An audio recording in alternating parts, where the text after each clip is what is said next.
Hello दोस्तों, आज फिर हम आप लोगों के लिए लेकर आए हैं बिहार लाइब्रेरी के लिए। जो बिहार लाइब्रेरी का वैकेंसी आने वाला है उसके लिए ऑब्जेक्टिव आए हैं लेकर आए हैं। और आप लोग को मालूम ही होगा कि इस चैनल पर पार्ट वाइज हम डालते हैं। तो 13 पार्ट तक दे चुके हैं, 13-14 पार्ट तक। तो आप लोग देखिएगा, उसको लाइक कीजिएगा, कमेंट कीजिएगा, शेयर कीजिएगा। और आप लोग देखते हैं, लाइक करते हैं, शेयर करते हैं, तो इसके लिए बहुत बहुत शुक्रिया आप लोग को, भाई बहुत बहुत थैंक यू। और शेयर करना नहीं भूलेंगे, थोड़ा मेरे चैनल को भी आप लोग थोड़ा सपोर्ट कीजिए। तो 3200 क्वेश्चन तो कराना ही इसमें, ये आप लोग को मालूम है, पहले ही बता दिए हम कितना कराएंगे, 3200 क्वेश्चन कराएंगे। आप लोग सिर्फ हमारे साथ आप लोग जुड़े रहें, ठीक है। चलिए हम लोग स्टार्ट करते हैं, अब ज़्यादा टाइम गंवाए।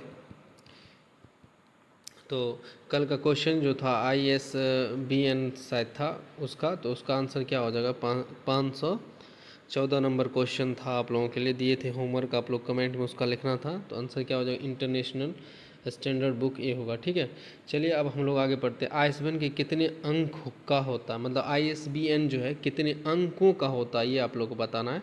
तो ISBN कितने अंकों का होता है, 515 का हो जाएगा आप लोग को। ये 13 अंकों का, कितना अंकों का होता है, 13 अंकों का होता है। उसके बाद 2007 से पूर्व ISBN कितने अंकों का होता था, मतलब कि 2007 के बाद 2007 में जो ISBN 13 अंक का हो गया था, लेकिन 2007 से पूर्व मतलब पहले कितने अंकों का था। तो कितने अंकों का था, 516 का क्या हो जाएगा, बी हो जाएगा, 10 अंकों का था। कितने अंकों का था, 10 अंकों का था, ये याद रखिएगा, ठीक है।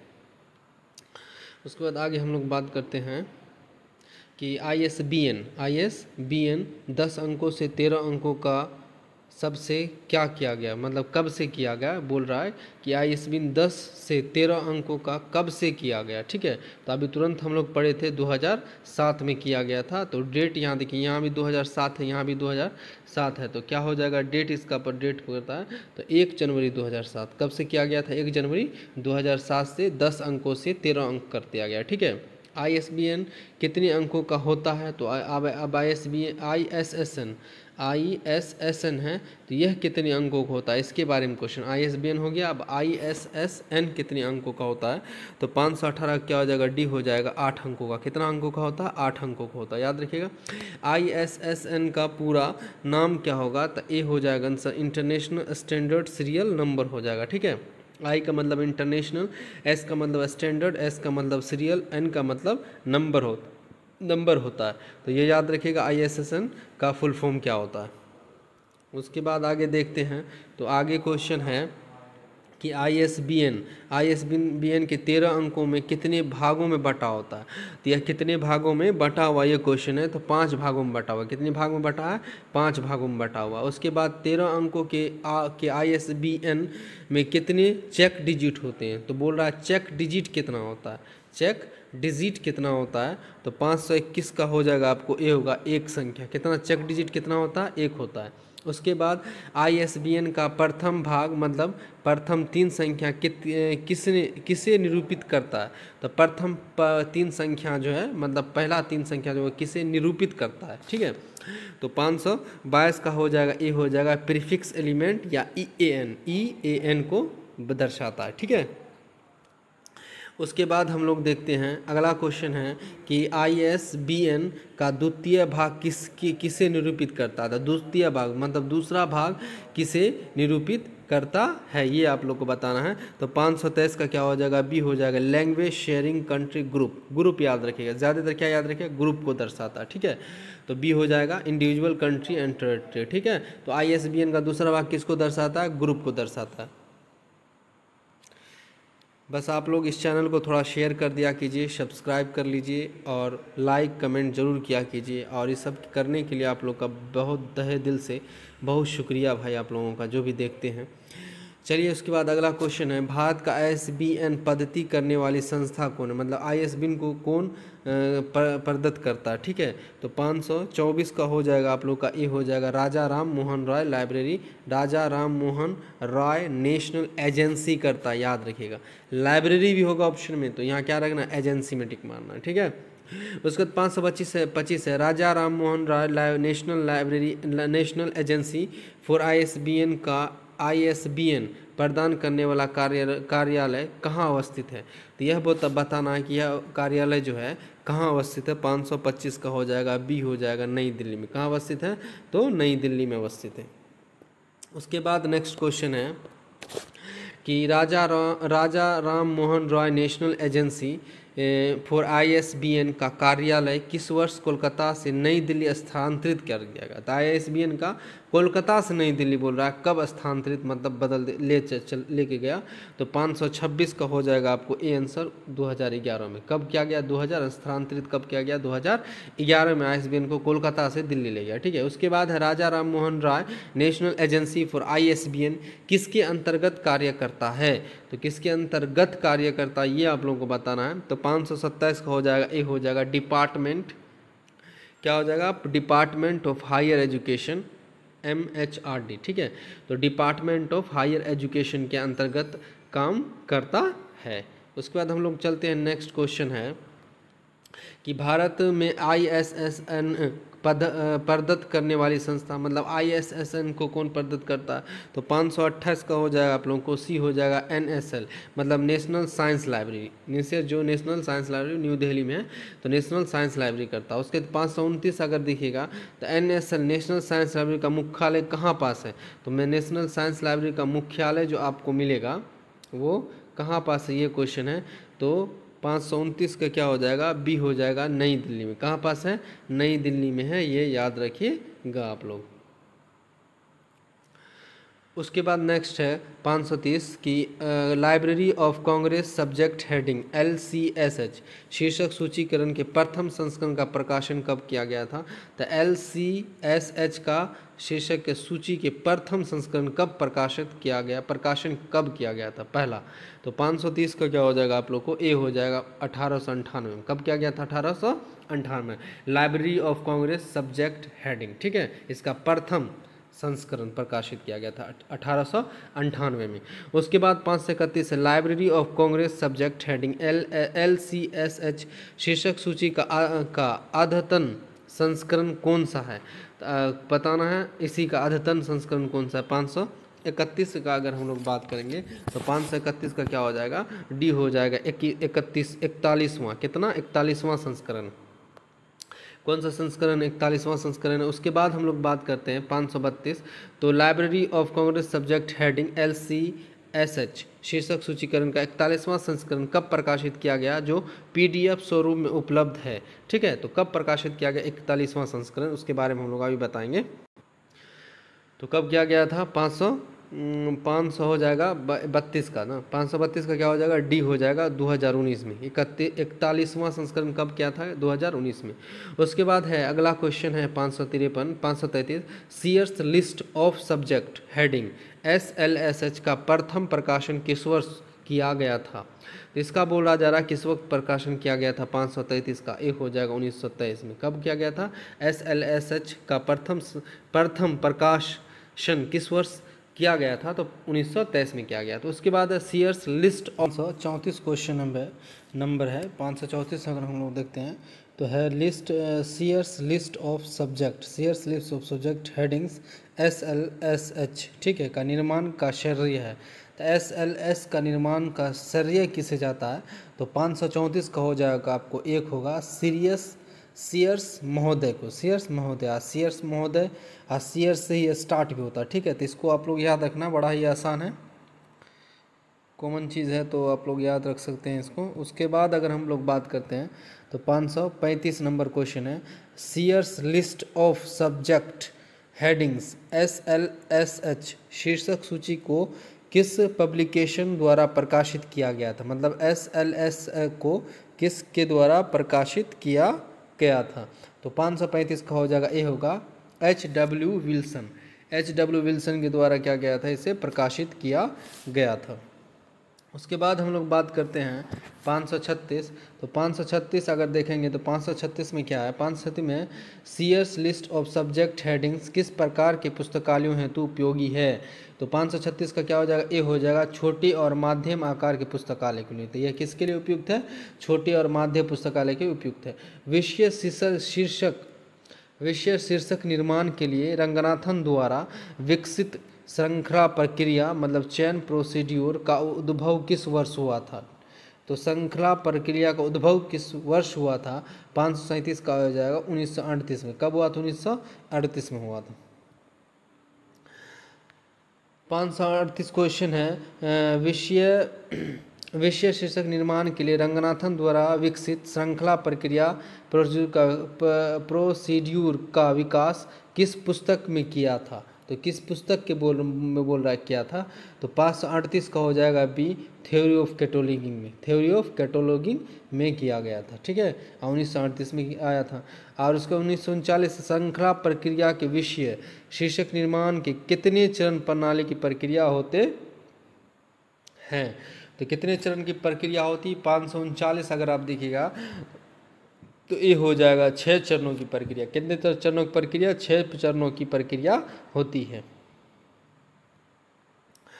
उसके बाद है 540 प्रिंटल कैटलॉगिंग। प्रिंटल कैटलॉगिंग शब्द का प्रयोग सर्वप्रथम किसने किया?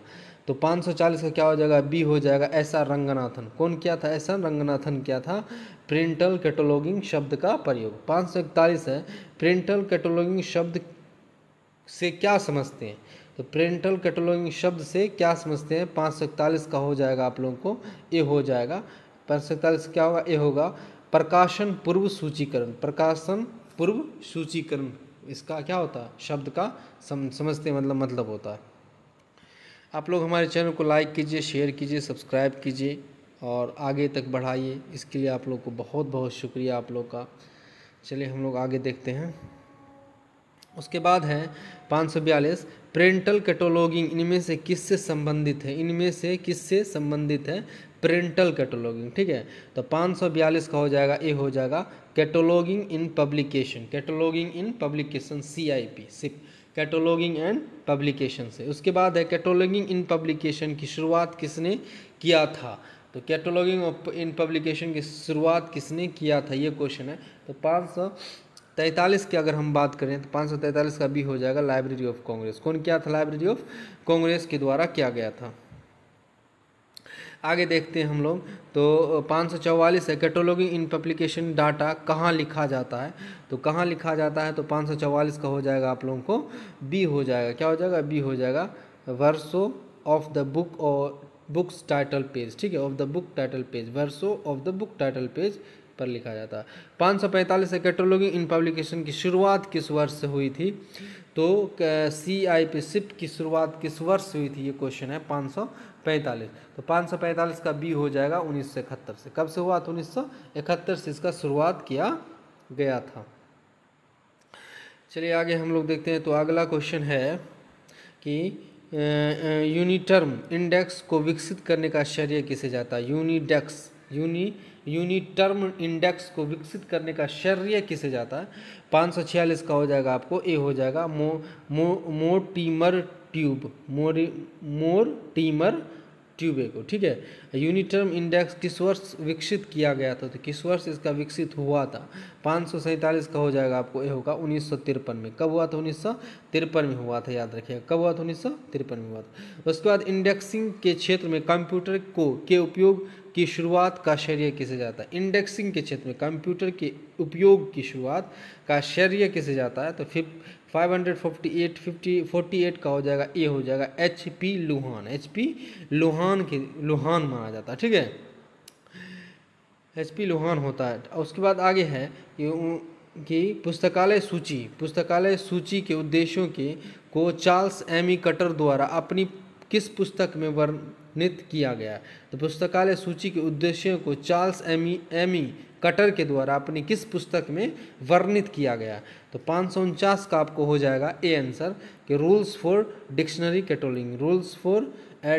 कैटलॉगिंग में किया गया। उसके बाद 550 है ISBDG का प्रकाशन किस संस्था द्वारा किया गया था? तो ISBG का प्रकाशन किस संस्था द्वारा क्वेश्चन है किया गया था?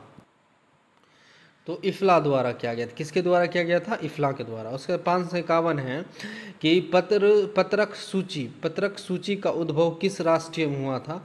तो पत्रक सूची का जो उद्भव हुआ था किस राष्ट्र में हुआ था? तो 551 का हो जाएगा आपको ए, फ्रांस में। किस में हुआ था, कहाँ हुआ था? फ्रांस में हुआ था। ठीक है, उसके बाद हम लोग आगे बात करते हैं कि उसके बाद आगे क्वेश्चन, अगला क्वेश्चन है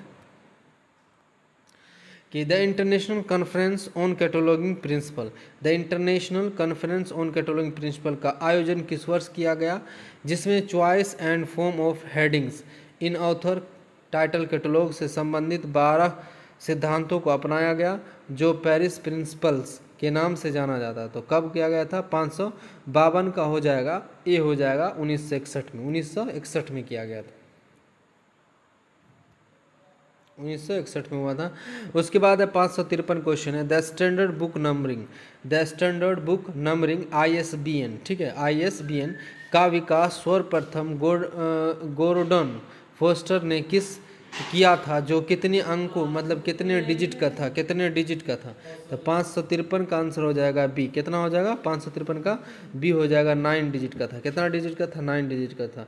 554 ISBN के पिता, father of ISBN, father of ISBN की संज्ञा दी जाती है। तो फादर ऑफ ISBN कौन है? 554। 54 का क्या ए होगा? David white taker. कौन है? डेविड वाइट टेकर है, डेविड वाइट टेकर है।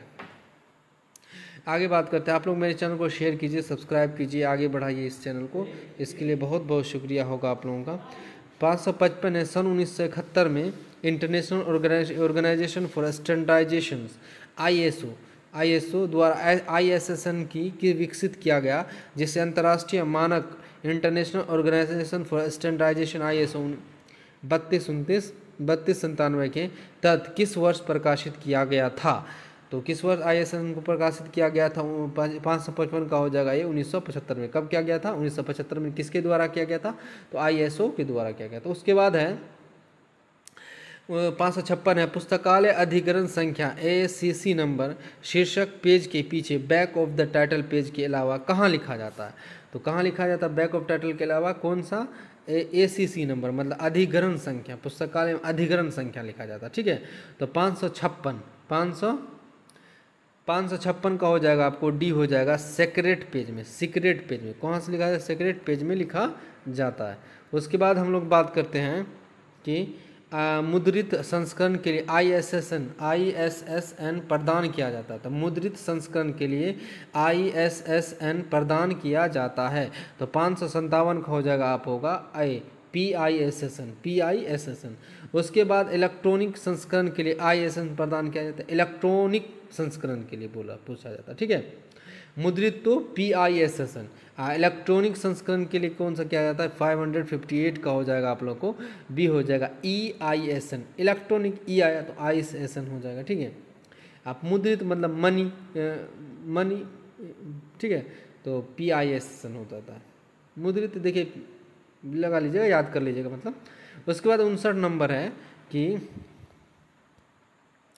59 नंबर आप लोग देखिए कैटलॉगिंग द्वारा सूचीकरण डाटा है जिसके साधारण देश के राष्ट्रीय पुस्तकालयों द्वारा प्रकाशन के पहले तैयार किया गया था, उसे क्या कहा जाता है? ठीक है, कैटलॉग या सूचीकरण डेटा है जिसे साधारणतः देश के राष्ट्रीय पुस्तकालय द्वारा प्रकाशित के पहले तैयार किया जाता है, उसे क्या कहा जाता है पूछा। ठीक है, तो 559 का क्या हो जाएगा? ए हो जाएगा कैटलॉगिंग इन पब्लिकेशन। उसे क्या कहते हैं हम लोग? शिप कहते हैं। उसे क्या कहते हैं? शिप कहते हैं। आंसर क्या हो जाएगा? ए हो जाएगा 559 का। ठीक है, तो कैटलॉगिंग या सूचीकरण डेटा जिसे साधारण देश के राष्ट्रीय पुस्तकालय द्वारा प्रकाशन के पहले तैयार किया जाता है, उसे क्या कहा जाता है? तो शिप कहते हैं, कैटलॉगिंग इन पब्लिकेशन। ठीक है, तो आज यहीं तक रहेंगे हम लोग। इसके लिए आप लोग देखिए, लाइक कीजिए, शेयर कीजिए। थैंक यू और आगे बढ़ाइएगा। ठीक है, थैंक यू।